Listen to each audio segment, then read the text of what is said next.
menit di area observasi dan tidak menimbulkan gejala apapun bisa langsung pulang.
Dijelaskan sedikit untuk vaksinasi hari ini, itu kalangannya apa saja ini Pak? Menyasar kalangan apa saja ini Pak?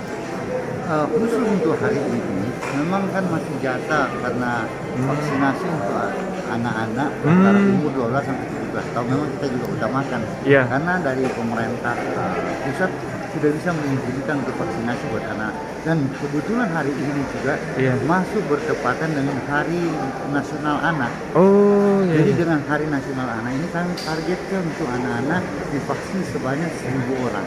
1.000 orang. Itu target kita, bagaimana kita bisa mengakomodir masalah anak-anak yang bisa divaksin, karena tidak ada kemungkinan sekarang anak-anak juga bisa terinfeksi dengan penyebaran corona ini, sehingga kami juga harus vaksin anak-anak juga.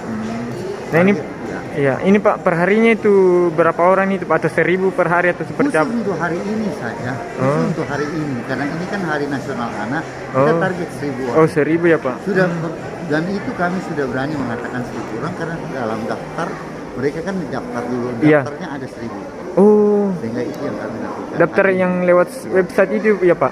Melalui online, ada juga melalui aplikasi yang diberikan dalam hal vaksinasi nasional ini. Iya, ini Pak, ada yang unik ini dalam